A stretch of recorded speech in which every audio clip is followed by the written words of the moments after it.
Hey, what's up, everyone? Welcome back to Elite Physique University. I'm John Gorman, your host. Today on the show, we've got Jason Theobald, Kayla, and Dr. Scott Stevenson. And in the middle of recording, it dropped me out, so we're going to pick back up. It's just going to be Scott Stevenson, Jason, and Kayla.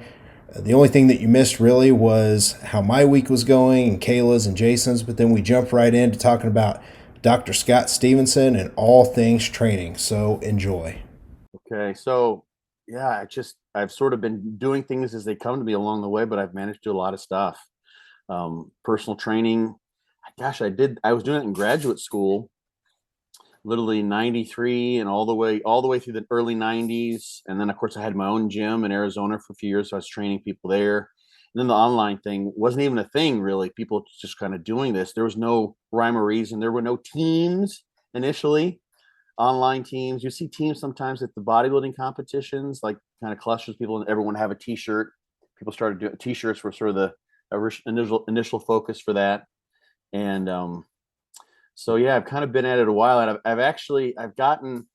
I don't know if we want to talk about philosophy of coaching, but I'm kind of the anti-coaching coach in a way, because I think that coaching in many instances robs people of the personal development they can get from the process of figuring out how their body works, the struggle that comes with trying to get on stage or figure out how to organize your life so you can achieve the goals you set for yourself as a physique competitor, et cetera, et cetera. So it's the things that are difficult that make you grow and make you better. And some coaches do too much, I think.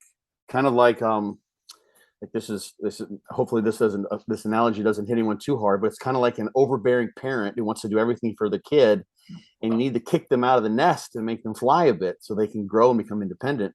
I think Jordan Peterson actually has one of his 12 rules of life in the original book was something along the lines of making sure your kids become independent and autonomous in a way that they can take care of themselves. You owe that to them. That's your responsibility, and that may be along the lines of tough love. So sometimes coaching, I think, can be too much hand holding.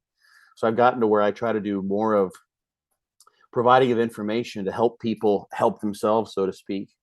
So, and some of that, to be honest, just for decades of like, okay, check in.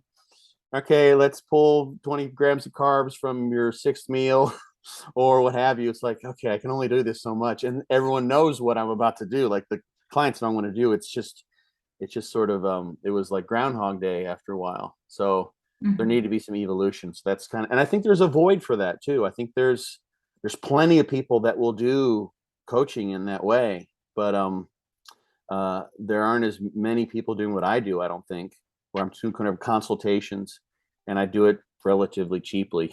I'm a horrible businessman, but I just try to help people. So Well, people tell me I should charge much more than I do. yeah, I mean that's the goal of like all of us on here too, is we just really want to help people. And it's not necessarily like, yeah, of course we have to make a living and whatnot and all that, but we just want to help people and stuff. So, but Hmm. we really want to talk to you a lot. We have quite a few questions actually. So I'm hoping that we get through all of them, and hopefully John can jump back on here. His internet Right. was being all wacky. They're doing construction, I guess. So he's going to try to jump back on, but if not, Huh? that's okay. All right. But Fortitude Training. So you have written this book and come up with this training style. Can you kind of like just give a brief overview of how you came up with this and just explain the principles for those who are unfamiliar with it? Yeah. So it's the first thing I think that sometimes, and this actually fits in with what what I was just rambling about, is what I have put together in Fortitude Training is one potential recipe from a number of ingredients that can be effective. So people want to say, so how should I do this? What's the best way to do this? Some of the questions are, what's the best rep range? Or, give me the black and white answer. And there really are very few black and white answers um, in this game, so it seems. So what I did with Fortitude Training is I put together some pieces um, of the recipe for success, so to speak, for muscle growth that I thought made sense.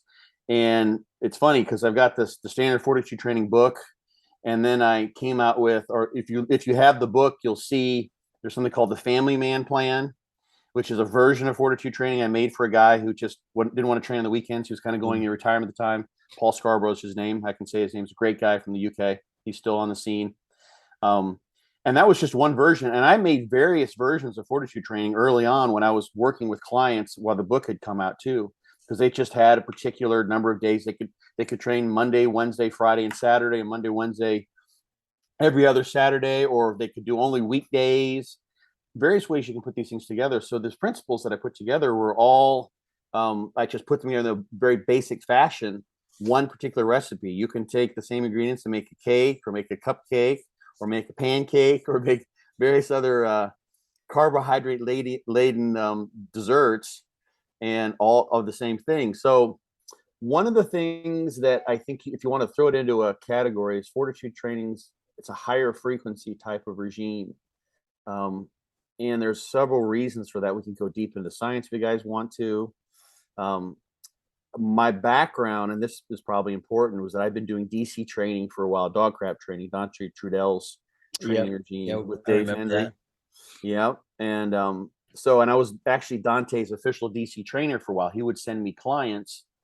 So what that meant, of course, is that I had freedom to vary things up and break away from the standard DC two-way split or the three-way split, depending on the person. So I learned a lot in doing that.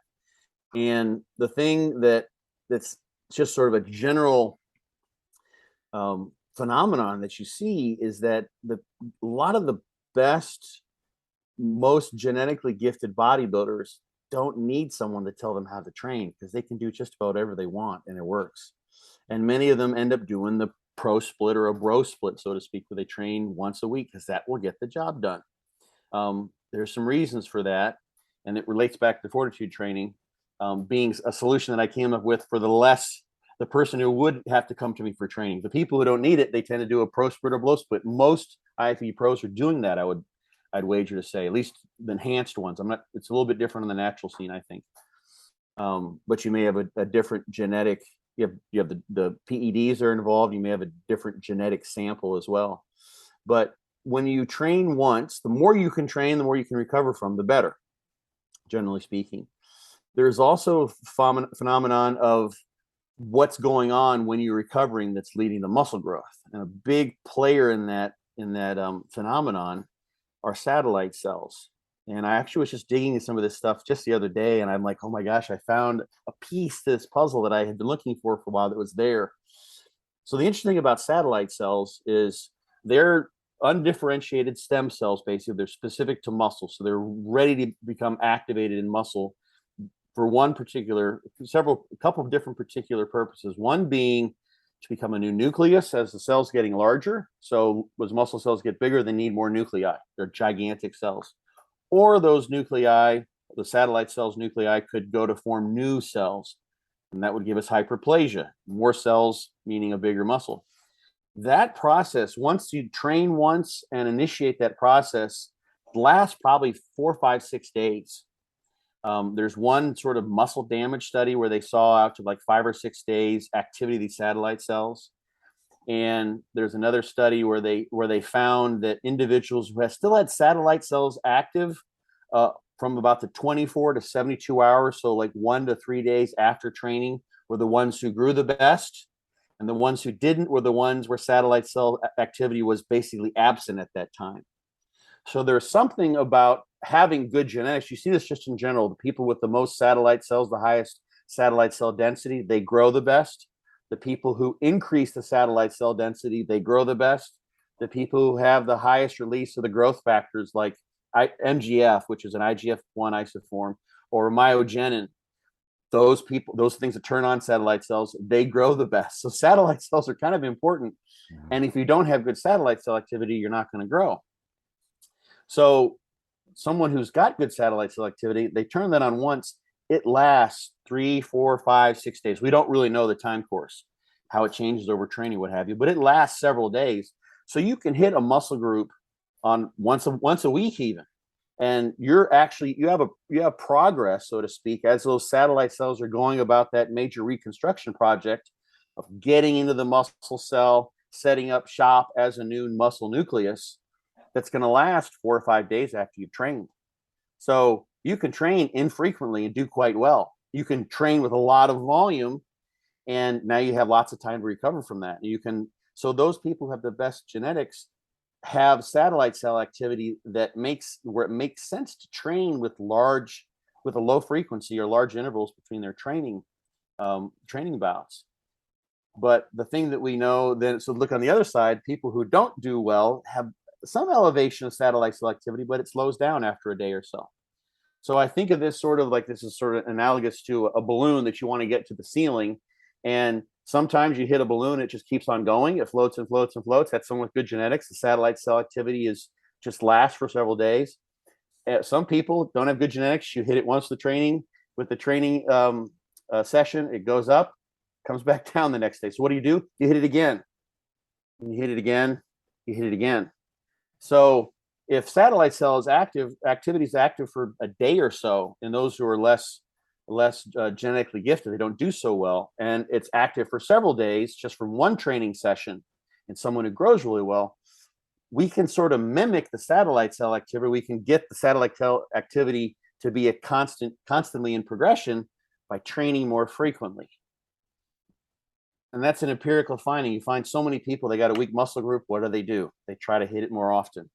Reduce the volume. Maybe the training load goes up a little bit. The science suggests you can do that. So train with a little bit higher frequency, allows you to train with more volume instead of just 15 sets all at once. You might be able to do 6 sets over 3 different sessions. So you get 18 sets in a week as opposed to just 15. So that was, I think, part of the reason why I had experience, and Dante had experience, and many people have experience that don't just explode when they start to train, that higher frequency is important.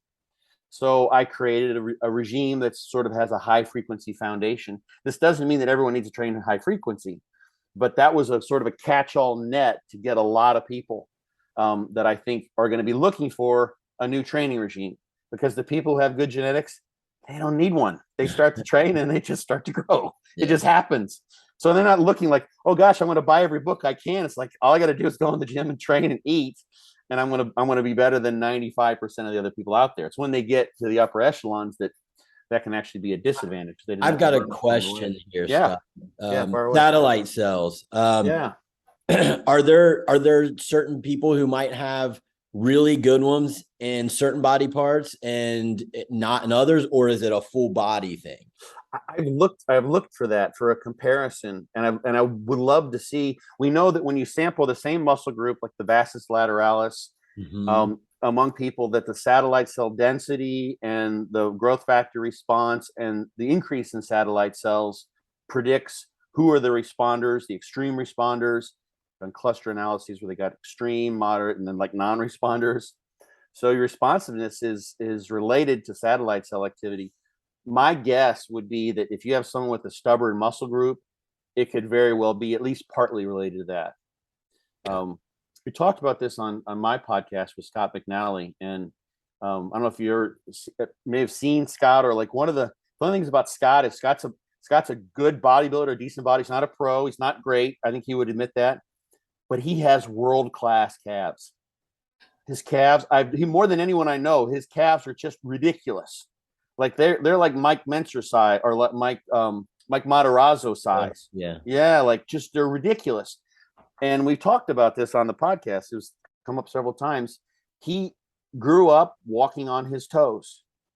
For whatever reasons, biomechanically, who knows? Like he's just bounces around on his toes. So he has a loading history in his calves of using them much more than anyone else. He just talked about this a couple of weeks ago. He used to, when he played soccer, when he was the fastest kid growing up, and when he played soccer, his calves felt like they're going to explode because he's up on his ball of his feet all the time. So his plantar flexors had this loading history as a kid that's very, very different than what you get from resistance exercise. So if someone has a weak muscle group or a strong muscle group, in Scott's case, a strong muscle group, it seems to be related to the loading history, what that muscle has undergone during the course of his lifetime. So then when he gets to be where he's 12 or 15 and he trains for the first time, he's already got great calves, and he never even trains them. Like if he did, his legs would look even more like an inverted bowling pin, because when he gets in shape, his quads aren't great, but they're not bad, but they look out of proportion because his calves are so crazy. Yeah. So there, I think there's something to say for loading history in the course of someone's development. I think posture can play a role. There's a cool study that just came out. Go ahead. What about like, so I'll use myself for instance. I have certain body parts that seem to grow well and certain ones that just were stubborn as shit. And the stubborn one of them was calves. And what I started doing was calves every day. Every time I'm in the gym, I do calves. And in between sets, I'm doing toe raises. Like I'm up on my toes. Right. My calves get compliments now. I'm not saying they're Mike Matarazzo style. They get compliments. And so, but I did that every single day, and I still do that to this day. Yep. And so that kind of seems to fall in line with what you're talking about with Scott and the loading constantly as he's walking. Yeah. Yeah. I mean, we talked about, like, he pulled up a picture of Martina Navratilova. Remember her? Yeah. I just remember this from when I was a kid. Yeah. She's a left-handed tennis player, and she's got a big cephalic vein on her biceps on that arm, and the forearm is much bigger than the other side. Interesting. And you see this like in mechanics who are wrenching all day long. They'll have a huge forearm. Yeah. And they're not trying to lift heavy weights, but they're doing lots of, sometimes really, like when they're trying to break a rusted bolt or something like that, they got a brake bar on something. They're doing lots of heavy, strenuous stuff, but no eccentrics for the most part. They're not lowering stuff repeatedly. They're wrenching. It's all concentric work, and that's where they're getting muscle growth. And sorry. I was gonna say, this is kind of important. It's kind of cool. If you look at the resistance exercise literature, with that stimulus, eccentrics are really important. But you have these examples where concentrics can produce tremendous muscle growth. Even there's an animal model where they'll like take out the soleus related to calves, take out the soleus, and the gastroc will grow. Or they'll take out the gastroc and look at the other two muscles, the plantaris muscle in there, and in rodents as well. And they're just walking around. They're doing some lowering, but they're not doing calf raises. It's mainly plantar flexion. So it's concentric, but it's a chronic overload thing. So there's different ways to get muscle to grow, and resistance exercise is one particular very intermittent stimulus. And you sort of recreated in doing calves all the time, every day like that, more of a chronic stimulus, or tonic stimulus almost, that allowed you to get some muscle growth, because maybe trying to do heavy ass calf races didn't work. Nope. Yep. So there you go. So that's one of the things I try to tell people sometimes is like, figure out what worked, what doesn't work, and process elimination. So then, talking about frequency and satellite cells and how important it is to kind of allow those satellite cells, I guess, to not, I don't know if downgrade is the right term, but like go away. So we want to be piggybacking on it. I get the concept. What's too much frequency? Like, is it okay for me? Like, I want to bring up my chest more. Can I train it every day like I did my calves? Or is that an anomaly? Would it be every other day? How do we kind of set that frequency, and how do you go about figuring out if someone, has that good satellite activation or kind of middle ground? Yeah, there's no, like, I wish there was like, go to Walgreens, get your satellite cells tested or something. Me too. It's all about recovery to some degree. I think this is what, I don't even know. We get questions and that we get off on these tangents, and this may be what you said may have brought up why we even started talking about this. Someone was talking about junk volume and training every day, and I mentioned a good friend of mine who used to bench press every day when he was a kid. Okay. He didn't know better. And the thing I brought up then, which I think applies, is that people do that especially when they're training. Let's just start training every day. Someone's do full body every day. And if they're paying attention to their progress in the gym, which is a really good, at least indirect measure of your recovery, then they're wanting to get stronger. If they keep on, if they can't get past 185 on the bench press for 10 reps and they're training every day, eventually they say, you know what, I think I need to rest a little bit more. So they auto-regulate that. So if frequency, given the amount of volume you've got in each training session, is too much, you're going to see that in your performance in the gym in some way, shape, or form. So you're going to have to kind of auto-regulate that. And I just did last week, I did a talk, one of my favorite talks, why you don't look like a pro. But I did this one in German. This was for the German listeners. I'm try to do a lot more things in German, podcasts, etc. And one of the slides there is an important one. If you look, there's a number of genes that are involved with muscle soreness. So the breakdown that happens, which is part of that recovery cycle. So if you think about when you train, you've got an immediate primary injury, an insult that happens. And there's some, if you look at the myofibrillar proteins, they're misaligned. Like they get screwed up. If you do a muscle damage study, you'll see everything's all over the place. Z lines between the sarcomeres are all wonky. Everything's just a disaster. Like you drove a big truck through a monster truck through your house. So there's that primary injury. Then there's also the inflammatory response, which involves like tumor necrosis factor, interleukin-6. There's also the immune system is involved there. And then there's the recovery process, and actually IGF-2 seems to be involved there. And if you look at things like the actin-3 gene, which codes for actinin-3, which is a structural protein. So it's part of what holds the sarcomere together and gives structural integrity. If you have the wrong, so to speak, gene for that, your sarcomere is more prone to be disrupted by training. So you start off with more breakdown for X number of sets that you do. So someone with the wrong gene there is not going to be able to get away with 15 sets. They may be able to do like 6, and they have so much damage, everything else being equal. But then there's gene variants for those things that are involved with the cytokines involved with inflammation, gene variants for the IGF-2. So that whole cycle of train, damage to some degree, remodeling, the inflammation, etc. Gene variants all the way around that cycle. And depending on your combination, you're going to have to vary what you do and how you do it. It may be, for instance, that some people do better with higher reps. I think one of the questions you had from the seminar in Nashville versus lower reps. Higher reps may produce, higher weights may produce more damage. So someone may, let's say they got someone who's identical otherwise for the sake of theoretically looking at this, but they've got one gene that makes them really susceptible to lots of damage when they go really heavy. But if they go lighter, 20 to 30 rep range, let's say, they don't get so much damage. And they can do many more sets, have a much higher volume load, because everything else is in accordance when they train light. So they're a pumper, so to speak. They pump out high rep sets and they grow from that. They try to go heavy. It's a no-go because they get so much damage that they can only do a few sets. And do you tend to see a difference in like men versus women on this? Because, breaking it down to like a lot of our listeners, they don't know exactly where their genes are made up of course, right, or what they want to train. And a lot of new people, or not even new people, but they think that like, oh, more is better, so I'm just going to train every single day. But that can often lead to some, especially in women, some hormone issues because they're overtraining themselves. So auto-regulation, some people just might not know what that is, but how do you, I guess, differentiate with that, especially with like women? Women tend to be able to handle a little more. They in some of the muscle damage studies, for instance, they do better. There seems to be a different perception of pain. People attribute that to, women have childbirth as a potential. So they need to be able to handle that and effectively give birth to a child. So having a reduced pain sensitivity in some way, shape, or form would make sense. But they tend to be less susceptible to muscle damage to a certain degree, and they tend to recover faster because of that. So it's always an individual process. On average, you're going to see probably women able to recover a little bit more and handle more volume than men.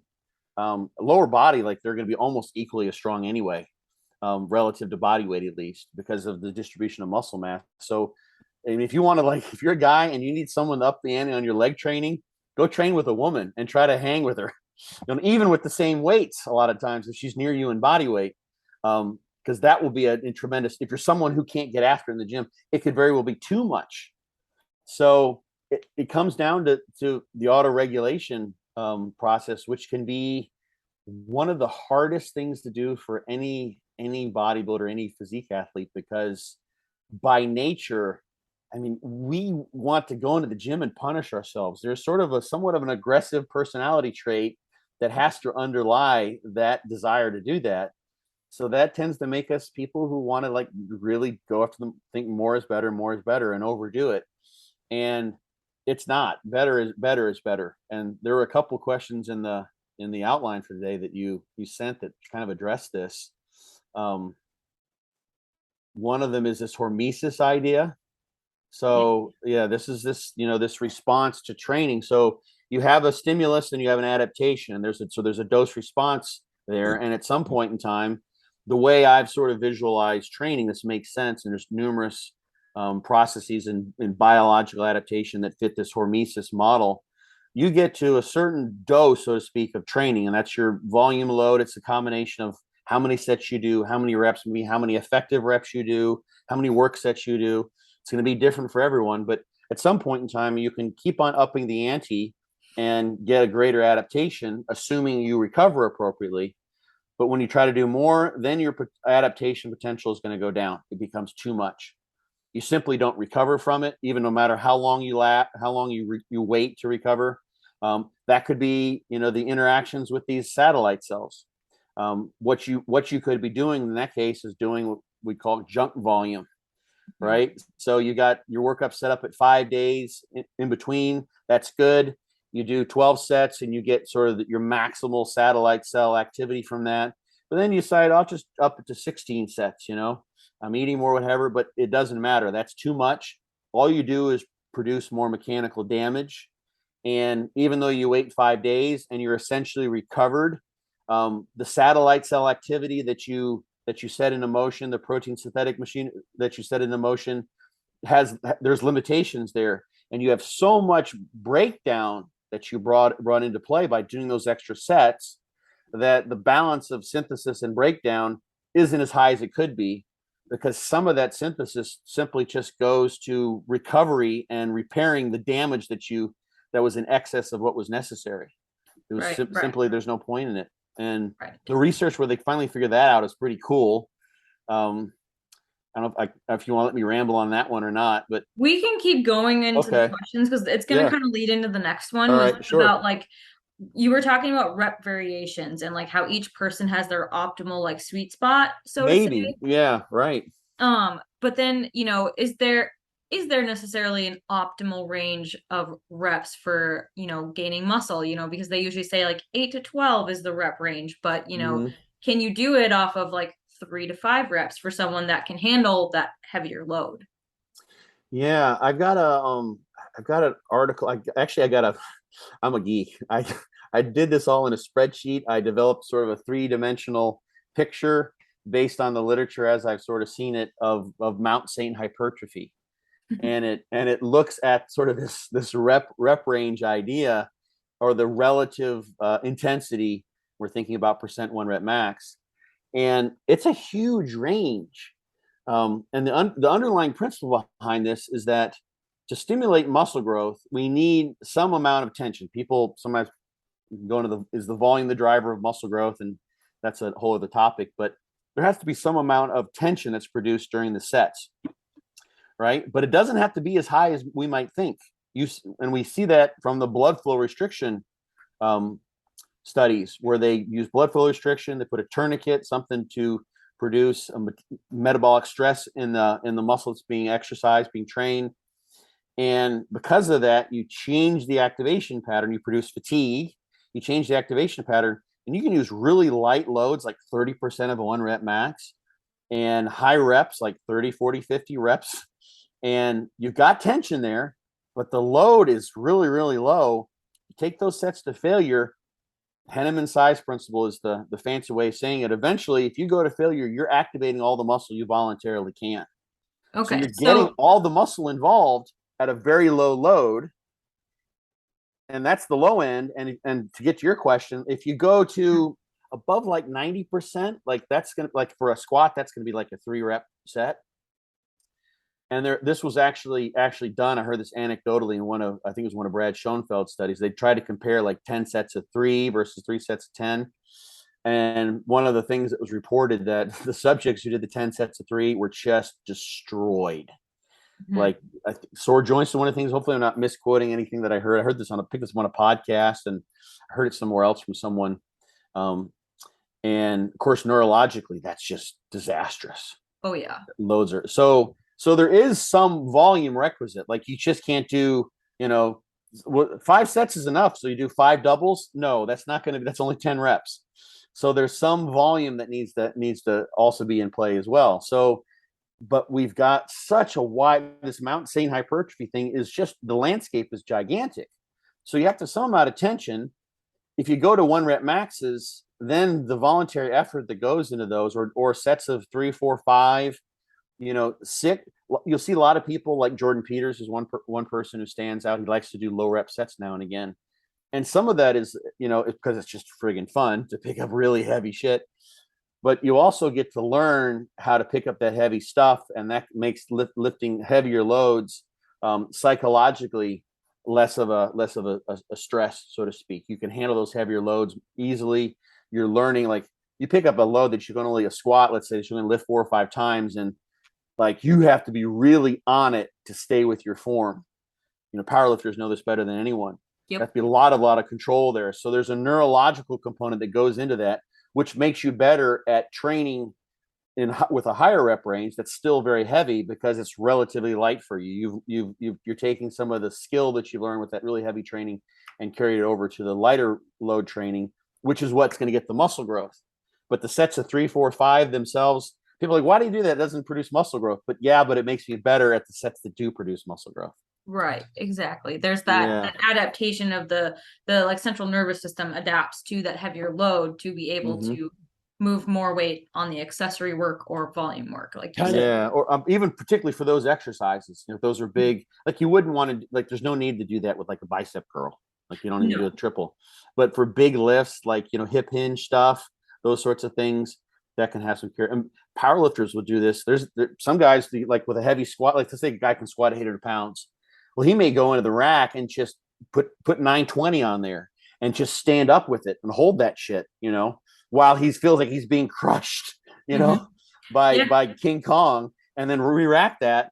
Then when he goes back to 700, it's like, okay, you know, I can handle this, because he's experienced that. So it's probably a psychological, neurological phenomenon. What do you think about, you were talking about Brad Schoenfeld, I think, and that I think it was like that study where, you know, the high rep worked just about as good as like a low rep. So 3 by 50 compared to 3 by 10. And it was a lighter weight. Do you think, I'm asking this because John isn't on, and it was one of his questions. Do you think that's something that would, do you believe in it? And then number 2, would it be something that would work well for the guys as we get into our 50s and 60s to still be able to potentially put on muscle and not tax the joints as hard? Yeah, there's several of those studies. Brad's done one of them. There's a couple others where the light load with heavy load stuff, and it's a pretty clear picture that, you know, you can get away with like 30%, 50% of a 1 rep max and produce muscle growth. Those studies, I believe, are all in untrained individuals. Although that can happen too with trained people. I mean, you've probably seen that, like someone, like maybe with your calves, like how long have you been training calves with heavy loads, and then you switch to a lighter load, and then you were probably 15 years into it when you figured that out, right? And I did higher reps too, because I mean, a lot of it was body weight in between. Yeah, right. Really light, basically. You're probably doing leg press calf raises with like 900 pounds or something like that, right? Yeah. Wasn't working. No. And then you went to body weight. Like, what the hell? Right. It's hard to believe, but yeah. So there's definitely something. What I would really love to see, and actually talking with a buddy of mine, Chris Barakat, because we have these data, is there's phenomenon. There's one study that I just talk about ad nauseum. If anyone's listened to my other podcasts, you're going to talk about this. But in this particular study, there's a principle that they looked into. They compared training, basically it was 15 sets versus 9 sets versus 6 sets a week. 3 sets of 10 for 2 times a week, 3 times a week, or 5 times a week. And they did this with within subjects design. So every subject trained 5 times a week, 3 sets of 10 on one leg, just knee extensions, and the other leg got either 2 or 3 times. There's no difference. The study showed nothing.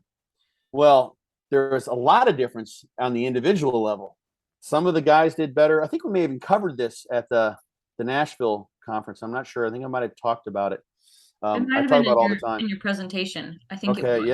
Yeah. So the bottom line there is that some people, it didn't matter actually, and that's what the average was, because there's so much variability.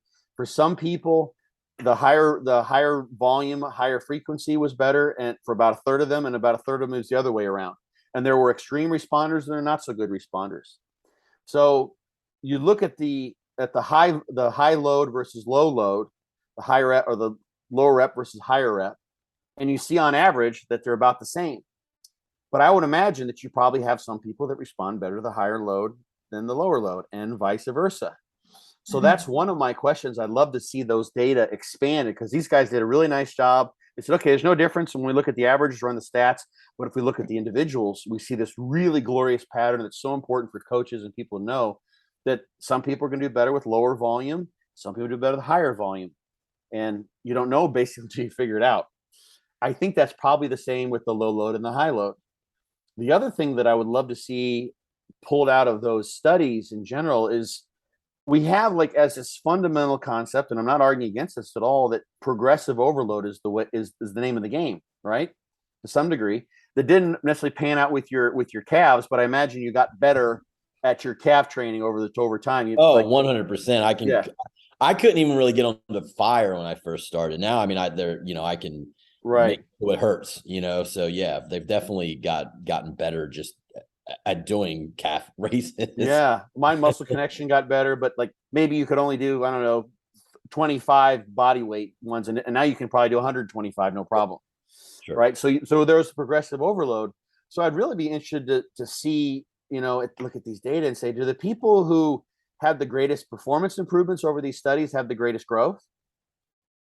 I mean, that's kind of like a really basic phenomenon that we all hang our hat on that hook all the time, but you don't see this. It's been poorly demonstrated in the literature, and almost all of these studies employ progressive overload. They have the data there, and that's a really important thing to know, because on the one side of the coin, we have the best bodybuilders in the world, most of whom don't logbook shit. They just go in there and they get stronger, and most of them are stronger. But you also have people like, Flex Wheeler comes to mind, Paul Dillett comes to mind, people with amazing physiques, and they weren't all that strong given how big they were.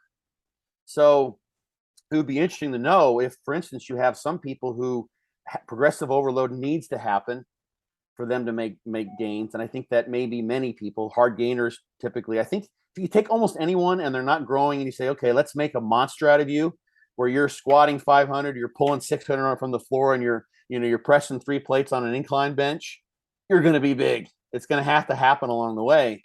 But some people can get big without doing that. So to get to your question, I think the low load training, or the low load training, the high rep training, on the average, it definitely works. But for some people, it may not work all that well. And like, for someone that just and you guys can look this guy up. He's quite a character. He's a German guy. He's living in Mexico, and I've been listening to some of his podcasts. He just got an interview. I listened to this podcast just yesterday, literally. His name's Ben Wellen, Heulllen, and he's won, I don't know how many world championships he's won. He's literally unfortunately, most people don't know who he is, but he's still competing in his 60s. Wow.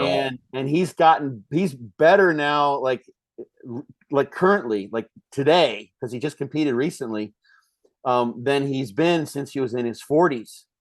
And the thing that he said in this interview, and the interview's all in German, it's on for any Germans who listen, on the Ganikos podcast, just came out like this week. He basically says is that he rediscovered that he's got to train hard and heavy and put himself in a lot of pain that he wasn't willing to do before. Mm-hmm. He's training like he did, and he's been training for a long time, so he's had some injuries, that sort of thing, but he knows how to train hard. And this getting older and like, I'm going to just go lighter and try to do more reps, that wasn't really working for him. When he came back to training heavy, of course, given his strength level, don't try to pick up a weight you can't move, do something you couldn't do, but training in those heavier rep ranges for his strength level is what brought him back to where he's not getting new muscle. He knows that, but he's looking like he did back in his 40s, not his absolute best, but much better than he ever expected he could. And that was from doing what he had done to get him where he was. So how do we, so that's, how do we stay healthy then at 60 doing that? Like, do you think I know, back in 2010, I got to be trained by John Meadows. And one of the things he taught me was that, he would have me squatting like third, and he's like, man, you're only 30, but your joints are going to eventually, I want you to warm up with this and this and that. And then now this. So do you do any of that? Do you think there's validity to that? Because I mean, I'm 45 And I'm not really fading, but I'm not at my best right now. And I'd like to hold on to it. So I'm trying to figure all these things out. So these are kind of selfish questions at the same time. Yeah. And I wish you could, I don't know if you may be able to play the subtitles and get them translated in English. Sometimes you can do that. I can send you this podcast if you want it. But Ben talks about that too. And I agree with wholeheartedly. You have to adjust. So like, for instance, with you, with your calves, like if you want to, you would never go back to trying to train your calves heavy. No, because they didn't work for you. No. So for Ben though, the heavy training did work for him. So he went back to what seemed to work for him.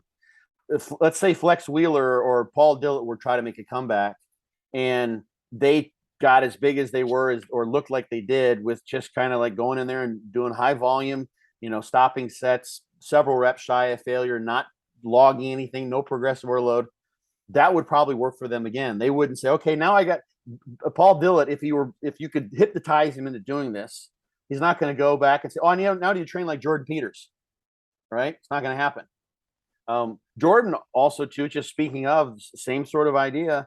A few years back, he tried to give it a shot at holding some reps in reserve and increasing his volume, trying to look for something new to get some more growth. And it didn't work out for him. So it turns out he had found, at least up to then, the best strategies he possibly could. So if heavy training is something that works for you, and for many people it is, but there's some people it doesn't, and for your calves it didn't. Yeah. Then that would be something you'd want to go back to if you want to regain what you once had. But John's wisdom absolutely holds true. Even way back when, like I trained with Dave Henry for about 8 years, and Dave, and I'm like, I think I'm 4 or 6 years older than Dave. But Dave's got much better genetics than me, and Dave kind of do whatever he wanted to. And I think I probably incurred much more damage during our training than Dave did, because there's numerous stories, but I had to really go after it in order to keep up with him in many cases. And we would, near the end there, we would go to do whatever set of whatever it might be. And I would, like, let's say it's a hammer. I remember, like, I think this was one of the videos. We're doing a hammer. I think this may be in his, like, one of the videos that we filmed together. And we do a hammer strength, like either a wide chest press or an incline press. And we're going to go up to like 4 plates maybe. So I do like 1 plate and I do like 15 reps, and I do 2 plates to like 10 reps, do 3 plates and do like 6 reps. And Dave just waits till I get to 2 plates, and he just does like 30 reps. And then he goes right up to 4. It's like, Dave, but he can do that. He can get away with that because he was young. So you need to do the stuff that John was talking about. Do the hamstring work too, like pre-fatigue yourself. Yep. Because, and this relates to this aging thing, which was John's question, and doing higher reps, is that one of the things I think that does differ, that's sort of the conundrum, is that we have the course of Father Time has been coming after us for decades, right? Yeah. And the issue there in part is there's just an aging phenomenon, but in terms of skeletal muscle, the connective tissue that's part of every muscle's an organ. So we've got collagen and elastin and other connective tissue fibers that are there. And those over the course of time can suffer wear and tear, so to speak. You get cross-linking, advanced glycation end products. People can look up AGES, AGES. And so basically you have some loss of mechanical integrity to that connective tissue, such that it's just not as smart to try to train with 600 pounds on your back for squats or to do the heavy ass lifts that you once did, if at all possible. But I would, for numerous reasons, I think if you're someone who grew best from the heavy loading, you're going to have to stick to that to some degree. You're going to have to dance with the one who brung you, as Dante would say, as I like to say too. But you can't dance with the same version of her. You have to dance with a watered down version.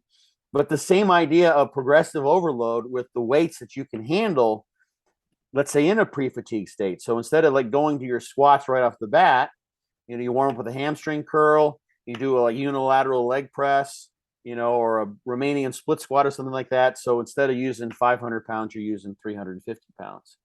And then you try to progress on that if you're going to use progressive overload as your main medicine for muscle growth. Mm-hmm. So but that's still going heavy in your relative fatigue state. So there's only so much you can do if you're injured. That's the thing. When John was alive, sometimes we used to joke for the last few years, and we just said the marker of a successful workout is that we didn't get injured.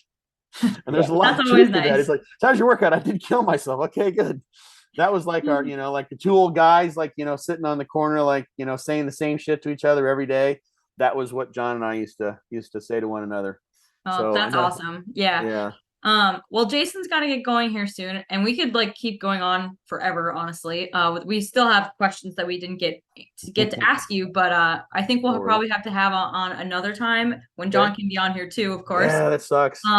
But yeah, where, is a good place for everyone to get a hold of you, find your books? I'm going to link your books in the show notes and everything, but where's the best place that people can come talk to you for questions? Dr. Scott Stevenson, scottstevenson.com is my website. That's the best place to get the books. You will find pirated versions of the Be Your Own Bodybuilding Coach book all over the place. Those don't help me. They help the pirates. So don't feed the pirates, please. And I'm on Instagram. It's got to do the social media thing. So that's a good, you can find links to all my podcasts and all sorts of things. So I use that as a main way of disseminating, hopefully, at least interesting, if not educational information. Yeah, of course. I went and looked at your link tree, and there was a ton on there. So yeah, I definitely am looking forward to diving more into that too. So yeah, but thank you so much for coming on and talking today with us. It was awesome. Lots of good information. Definitely more still to uncover. So thanks for you guys for listening, and we will see you next time. See ya.